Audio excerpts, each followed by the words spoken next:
வணக்கம் மக்களே! இந்த வீடியோல நம்ம பல பங்குகள் பற்றியான அப்டேட்ஸ் எல்லாம் பார்க்க போறோம். ஒன்னொன்னா நம்ம பார்ப்போம். அதுக்கு முன்னாடி மார்க்கெட்டோட பெர்ஃபார்மன்ஸ் எடுத்துக்கிட்டா, இன்னைக்கும் நம்ம மார்க்கெட் இப்போ வரைக்கும் நெகட்டிவ் பெர்ஃபார்மன்ஸ போஸ்ட் பண்ணிட்டு இருக்கு. கரண்ட்டா நிஃப்டி 50 ஒரு 70 பாயிண்ட்ஸ் வரைக்கான சரிவ குடுத்துட்டு இருக்கு. பேங்க் நிஃப்டி ஒரு 280 பாயிண்ட்ஸ் வரைக்கான சரிவ போஸ்ட் பண்ணிட்டு இருக்கு.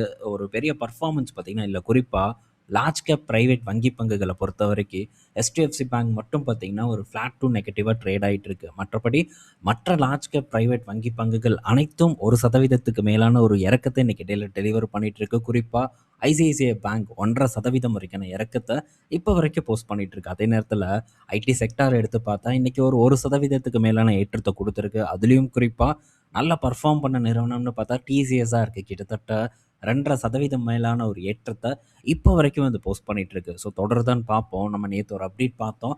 சில ஐடி நிறுவனங்களுக்கு ஆப்ஷன் கான்ட்ராக்டை பேஸ் பண்ணி ஒரு ரெசிஸ்டன்ஸை கொடுத்துருந்தாங்க. அந்த ரெசிஸ்டன்ஸ் எல்லாம் உடச்சிரிஞ்சிட்டு ப்ரூவ் பண்ணுமா அப்படிங்கிறத பொறுத்திருந்து வந்து பார்ப்போம். அண்டு நேற்று 2 நிறுவனங்கள் கிட்டேருந்து நல்ல ஒரு டிவிடெண்ட் வந்திருந்தது. ஒன்று பார்த்தீங்கன்னா பவர் கிரிட், அதாவது பிஜி இன்விட் கிட்டேருந்து டிவிடெண்ட் வந்திருந்தது. ஸோ பலரும் இந்த டிவிடெண்ட்காக வெயிட் பண்ணிட்டு இருந்திருப்பாங்க. ஸோ டிவிடெண்ட்டை பார்த்ததும் மகிழ்ச்சியாக இருந்திருப்பாங்க. அது மட்டும் இல்லை, திரும்ப பார்த்தீங்கன்னா பிஜி இன்விட் 100க்கு மேலே தான் ட்ரேட் ஆகிட்டு இருக்கு. ஸோ இதுவும் பார்க்கும்போது இன்னொரு ஒரு சந்தோஷமாக இருக்குது. ஆக மொத்தம் பிஜி இன்விட் பார்த்திங்கன்னா டபுள் சந்தோஷத்தை வந்து எல்லாத்துக்கும் கொடுத்துருக்கு அப்படின்னே நம்ம சொல்லலாம். ஸோ நல்ல பர்ஃபார்மன்ஸை போஸ்ட் பண்ணிகிட்டு இருக்கு சில காலங்களாக. ஸோ இந்த பர்ஃபார்மன்ஸ் தொடர்ந்து இருந்ததுன்னா முதலீட்டாளர்களும் ரொம்ப மகிழ்ச்சியாக இருப்பாங்கங்கிறதுல மாற்று கருத்து இல்லை.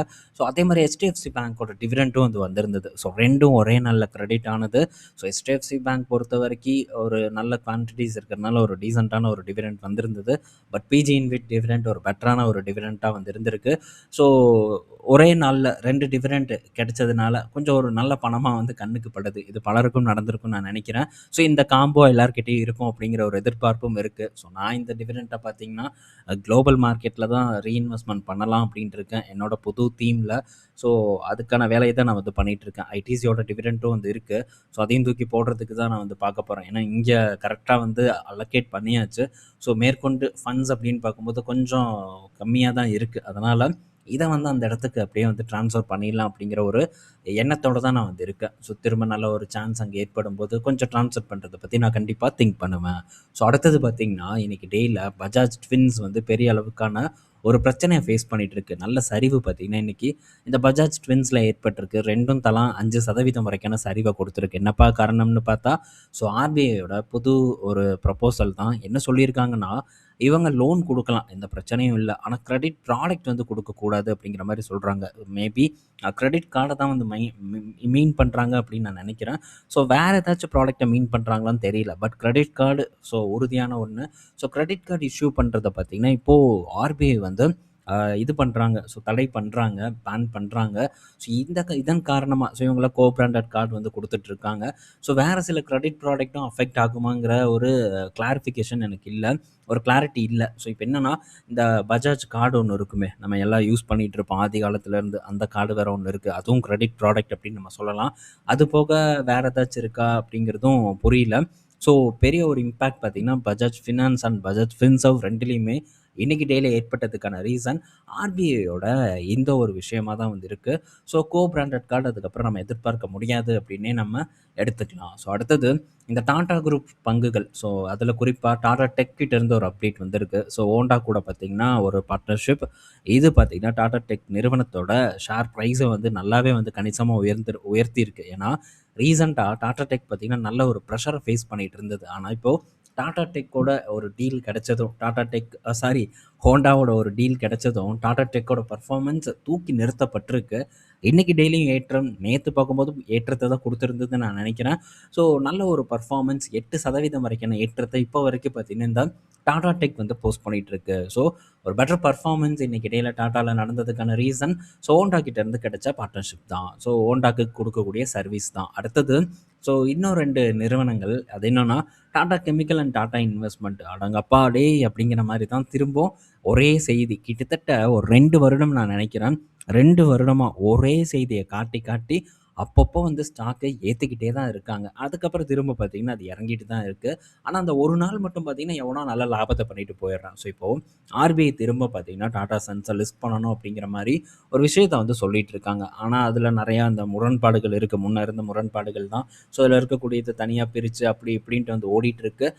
இதை லிஸ்ட் பண்ண போகிறானுங்களா என்ன ஏது அதெல்லாம் நமக்கு புரியல. பட் இந்த ஒரு காரணத்தை காட்டி தொடர்ந்து பார்த்தீங்கன்னா இந்த 2 நிறுவனங்களையும் Tata investment and Tata chemical 2யும் தூக்கி நிறுத்திட்டே தான் இருக்காங்க. பட் டாடா கெமிக்கலோட ஏற்றம் நிலைக்கல நான் நினைக்கிறேன். 1% அப்படியே பார்க்கும்போது பாசிட்டிவாக இருந்தது. ஸோ இப்போ ஒரு 1.5% பார்த்தீங்கன்னா ஒரு ஏற்றத்தை டெலிவர் பண்ணிட்டு இருக்கு. ஸோ பிஸ்னஸ் வைஸில் பெரிய மாற்றம் இல்லை. ஆனால் ஸோ குறிப்பிட்ட ஒரு கணிசமான ஒரு முதலீடு அங்கே இருக்குது. ஸோ ஷேர்ஸ் வச்சுருக்காங்க. அதோட இம்பேக்ட் வந்து இந்த இடத்துல ஒரு ப்ளே பண்ணிகிட்டு இருக்கு. பட் இது நிலைக்காது. ஸோ இது வந்து வேணும்னே பண்ணுற மாதிரி தான் எனக்கு வந்து ஃபீல் ஆகுது. இதை கேட்கும்போதே நமக்கு கடுப்பாகுது. ஏன்னா 1 நாளா 2 நாளா தொடர்ந்து பார்த்தீங்கன்னா இதே மாதிரியான செய்தியை வருடக்கணக்கில் கொடுத்து ஸோ அப்பப்போ அந்த ஒரு நாள் மட்டும் ஒரு ஏற்றத்தை கொடுக்க வச்சு நம்மளை பார்த்தீங்கன்னா இது பண்ணிட்டு இருக்காங்க. ஸோ இது என்னைக்கு தான் நிற்கும் அப்படிங்கிறத வெயிட் பண்ணி பார்ப்போம். அடுத்தது லூபின் கிட்ட இருந்த அப்டேட்டு. ஸோ லூபின் பார்த்தீங்கன்னா அவங்களுடைய ரிசல்ட்டை போஸ்ட் பண்ணியிருக்காங்க. எக்ஸலண்ட்டான ஒரு பர்ஃபார்மன்ஸை லூபின் பார்த்தீங்கன்னா இந்த காலாண்டு டெலிவர் பண்ணியிருக்காங்க. ஸோ லூபினோட ரெவன்யூ நல்லா உயர்ந்திருக்கு. லாபம் பார்க்கும்போதும் நல்லாவே இந்த காலாண்டு ரைஸ் ஆகிருக்கு. 1417 கோடி இந்த காலாண்டில் ப்ராஃபிட்டாக வந்து போஸ்ட் பண்ணியிருக்காங்க. கன்சிஸ்டண்ட்டாக பார்த்தீங்கன்னா அவங்களுடைய ப்ராஃபிட் அண்ட் மார்ஜினை மெயின்டைன் பண்ணிட்டு வந்துட்டு இருக்காங்க. பட் இது கடந்த 3 காலாண்டு கூட கம்பேர் பண்ணும்போது குறைவாக இருந்தாலும் மற்ற ஃபார்மா கம்பெனிஸோட பர்ஃபார்மன்ஸ் கூட கம்பேர் பண்ணுனா இது ஒரு பெட்டர் பர்ஃபார்மன்ஸாக லூபினுக்கு அமைஞ்சிருக்கு. 8200 கோடி ஹையஸ்ட் ஒரு ரெவன்யூவை பார்த்தீங்கன்னா லூபின் இந்த காலாண்டு ரெஜிஸ்டர் பண்ணியிருக்காங்க. ஸோ இது லூப்பினை பொறுத்த வரைக்கும் நல்ல செய்தி. ஒரு டைம் இது ரொம்பவே பீக் வேல்யூவில் இருந்தது, நல்லா பர்ஃபார்ம் பண்ணாமல். பட் இப்போ அதோட வேல்யூவேஷன் அப்படியே தலைகீழாக மாறிடுச்சு. பட் அதே நேரத்தில் ஸோ நல்லா அட்ராக்டிவான வேல்யூவேஷனில் இருந்த நிறுவனங்களோட மதிப்பீடும் இப்போ தலைகீழாக வந்து மாறிடுச்சு. ஸோ இவ்வளோதான் டிஃப்ரெண்ட். ஸோ நல்லா பர்ஃபார்ம் பண்ணும்போது வேல்யூவேஷன் ஒரு மேட்ரே கிடையாது, மாற்றத்தை கொடுத்துக்கிட்டே தான் இருக்கும். பட் இந்த நிறுவனத்தை அந்த அளவுக்குலாம் நான் வந்து செக் பண்ணது கிடையாது. ஸோ அடுத்தது வேக்ஃபிட்டோட ரிசல்ட் வந்திருக்கு. ஸோ வேக்ஃபிட்டோட பர்ஃபார்மன்ஸ் பார்க்கும்போது ஓகே, ஓரளவு நல்ல பர்ஃபார்மன்ஸை தான் வந்து போஸ்ட் பண்ணியிருக்காங்க. ஸோ அவங்களுடைய இந்த மேட்ரஸ் பிஸ்னஸோட வளர்ச்சி நல்லா இருக்குது. ஒரு 27% வரைக்கான ஒரு க்ரோத் இருக்குது அப்படின்ட்டு வந்து மென்ஷன் பண்ணியிருக்காங்க. ஸோ இந்த அது போக மற்ற செக்மெண்ட்டோட பர்ஃபார்மன்ஸும் பெட்டராக இருக்குது அப்படிங்கிற மாதிரி தான் இந்த ரிசல்ட் சொல்லுது. கிட்டத்தட்ட 3% மேலான ஒரு ஏற்றத்தை இந்த வேக்ஃபிட் வந்து டெலிவர் பண்ணியிருக்கு. இந்த காலாண்டோட ரெவன்யூ பார்க்கும்போதும் year on year quarter on quarter கூட கம்பேர் பண்ணும்போது உயர்ந்திருக்கு. அது மட்டும் இல்லை, மார்ஜின் பார்க்கும்போது இந்த காலாண்டு பெட்டராக வந்திருக்கு. 23 கோடி இந்த காலாண்டில் ப்ராஃபிட்டாக போஸ்ட் பண்ணியிருக்காங்க. ஸோ நல்ல ஒரு பர்ஃபார்மன்ஸ் தான் அப்படின்னே நம்ம எடுத்துக்கலாம். ஸோ பெரிய ஒரு க்ரோத் இல்லைனாலும் இந்த சைஸுக்கு ஒரு நல்ல ப்ராஃபிட்டபுளாக இயங்குறதே என்னை பொறுத்த வரைக்கும் பெரிய விஷயமா தான் நான் வந்து பார்க்குறேன். ஸோ நல்ல பர்ஃபார்மன்ஸ் அப்படின்னே நான் எடுத்துக்குவேன் இந்த வேக்ஃபிட்டை பொறுத்த வரைக்கும். அடுத்தது ஸோ இமாமி கிட்டேருந்து அப்டேட் வந்திருக்கு. பட் இது இமாமி லிமிடெட் இல்லை. ஸோ இமாமி அக்ரோங்கிற ஒரு கம்பெனி. ஸோ இதை பற்றி இதுக்கு முன்னாடி கூட ஒருக்கா நம்ம பார்த்துருக்கோம். ஸோ இப்போ இவங்க பார்த்தீங்கன்னா இந்த ஸ்நாக்ஸ் பிஸ்னஸ்க்குள்ளே என்ட்ராக போகிறதா ஒரு அப்டேட் வந்து கொடுத்துருக்காங்க. ஸோ இது கொஞ்சம் ஹை மார்ஜின் பிஸ்னஸ் அப்படின்ட்டு மென்ஷன் பண்ணுறாங்க. ஸோ விமி அப்படிங்கிற ஒரு பிராண்டோட இவங்க இந்த மார்க்கெட்டுக்குள்ளே களமிறங்க போகிறதா ஒரு தகவல் வந்து கிடச்சிருக்கு. ஒரு 400 கோடி இன்வெஸ்ட்மெண்ட்டும் வந்து நடக்க போகுது. கன்சிஸ்டண்ட்டாக வந்து இந்த இடத்துல முதலீடு பண்ண போகிறதாகவும் இமாமி அக்ரோ கிட்டேருந்து ஒரு அப்டேட் வந்து நமக்கு கிடச்சிருக்கு. ஸோ அடுத்தது ஹீரோ மோட்டர் காப்போட ரிசல்ட் வந்திருக்கு. ஸோ இவங்களுடைய பர்ஃபார்மன்ஸ் பார்க்கும்போது ஒரு ஃப்ளாட்டான பர்ஃபார்மன்ஸ், பட் ஸ்டாண்டலோன் பர்ஃபார்மன்ஸ் உயர்ந்திருக்கு. பட் இருந்தாலும் கன்சாலிடேட்டட் பர்ஃபார்மன்ஸ் பார்க்கும்போது ஸோ இல்லை, பெருசாக வந்து இல்லை. ஸோ ஒரு ஃப்ளாட்டாக தான் வந்து கொடுத்துருக்காங்க.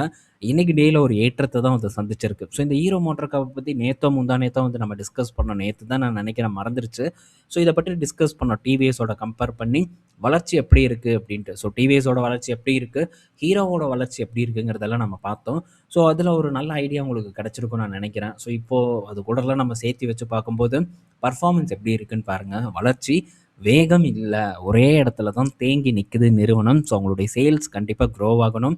ஸ்கூட்டரை இன்னும் அதிகப்படியாக கரெக்டாக இப்போ கஸ்டமர் என்ன எதிர்பார்க்குறாங்கங்கிறதுக்கு ஏற்ற மாதிரி கொடுத்தாங்கன்னா வெற்றி அடைவதற்கான வாய்ப்பு ஹீரோவை பொறுத்த வரைக்கும் அதிகமாக இருக்குது. ஒரு நல்ல விளம்பரம் அண்ட் அது போக இவங்க கிட்ட நல்ல டீலர்ஷிப் இருக்குது. ஸோ பெரிய ஒரு நெட்வொர்க் வச்சுருக்காங்க. ஈஸியாக அவங்களால அச்சீவ் பண்ண முடியும். பட் இன்னும் வந்து அந்த டிசைனில் லேக் ஆகிட்டு இருக்காங்க ஹீரோ மோட்டர் காப் அப்படின்னு நம்ம சொல்லலாம்.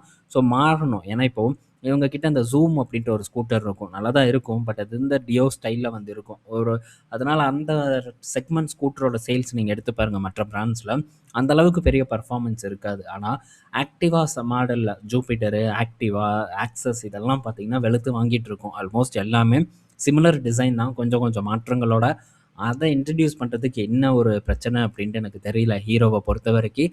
ஸோ கண்டிப்பாக பண்ணுவான் அப்படிங்கிற ஒரு நம்பிக்கை எனக்கு இருக்குது. ஆனால் இப்போ வரைக்கும் இவங்க பர்ஃபார்மன்ஸ் அந்த அளவுக்கு பெட்டராக இல்லை அப்படிங்கிறத நம்ம ஒத்துக்கிட்டு தான் ஆகணும். ஸோ அடுத்தது கோல் இந்தியா கிட்டேருந்து ஒரு அப்டேட்டு. ஸோ கோல் இந்தியா பார்த்தீங்கன்னா, இப்போ கோலை தாண்டி அயன் ஓர் மைனிங்க்கும் உள்ள இறங்க போறதா ஒரு தகவல் வந்து கிடைச்சிருக்கு. ஒடிஷால இருக்கக்கூடிய அயன் ஓர் பிளாக்க இவங்க பிட் பண்ணியிருக்காங்க. ஸோ ஏலத்தில பங்கேற்றிருக்காங்க. ஸோ மேபி இது கிடைச்சதுன்னா, கோல தாண்டி அடுத்த கட்ட ஒரு மெட்டலுக்கும் கோல் இந்தியா வந்து நகர்ந்து போறாங்க. அது போக இன்னும் இந்த லித்தியம் எக்ஸ்ப்ளோரேஷன் இதெல்லாமும் வந்து நடந்துட்டுருக்கு. ஸோ கோல் இந்தியா அடுத்த கட்டத்தை நோக்கி நகர்ந்து போறாங்க. குறிப்பா குளோபல் அசெட்ஸை வந்து கைப்பற்றக்கூடிய ஒரு முயற்சியில எக்ஸ்ப்ளோரை தொடர்ந்து வந்து பண்ணிக்கிட்டே தான் இருக்காங்க.